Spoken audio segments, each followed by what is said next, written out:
Well, as you watch your local on the 8s, the Gulf Coast, well, begins its recovery process from what was once Hurricane Isaac. Some people are starting to sift through flood logs belongings, while others are still A severe waiting. thunderstorm warning has been issued for your area. Gabe Gutierrez is live in La Paz, Louisiana. Gabe, thanks for joining us.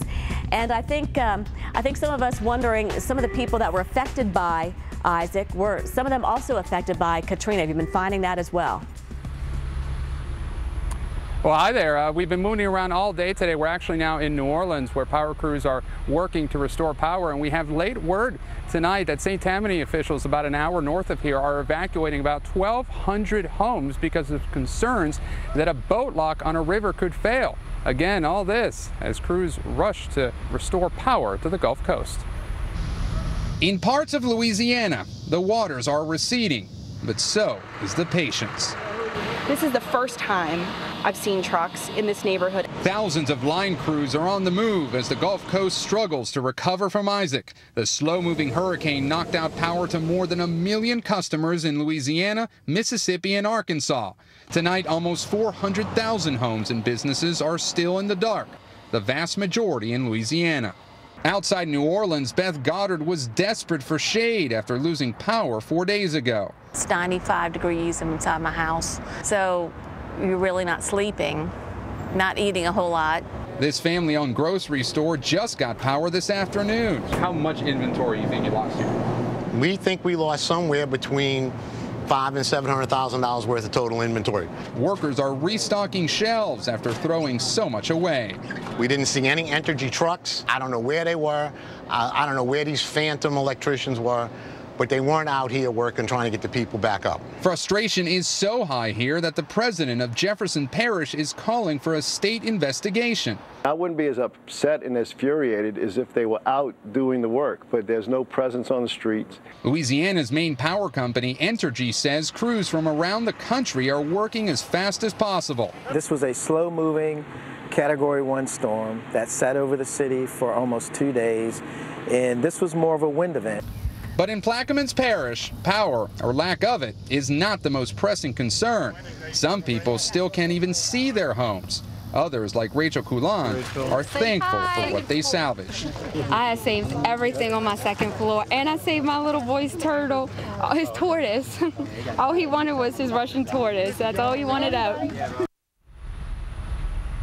The electric company expects about 70% of New Orleans to have power by Monday, and now the Army Corps of Engineers is saying that it will check to see whether New Orleans' upgraded levee system may have contributed to more flooding outside the city.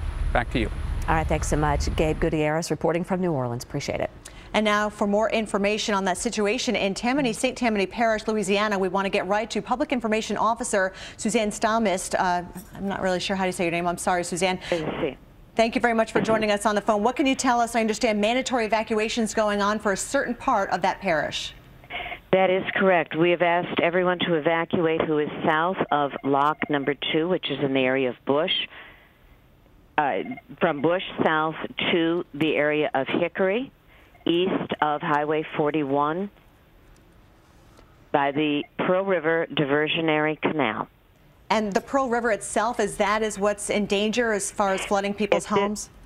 At this point, it is actually the Diversionary Canal, which runs alongside the Pearl River. It is the Diversionary Canal is being fed by the Boga Chitto, which is about 8 feet above flood stage at this time. So we actually have two events going on right now. There is a mandatory evacuation between the two locks.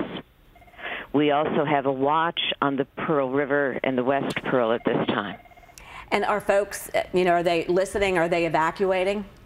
Yes, they are. They are absolutely evacuating, and we have engineers who are at this time opening some valves and trying to relieve the pressure on that lock. Suzanne, I understand there's a reverse 911 call going out to people. How exactly does that work?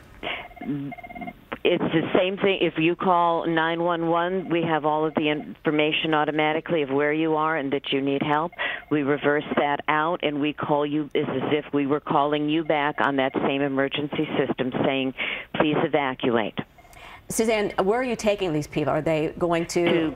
They're going to Creekside Middle School in the town of Pearl River, and if you would help us, there are a number of people in the town of Pearl River and south who believe they are within the evacuation area.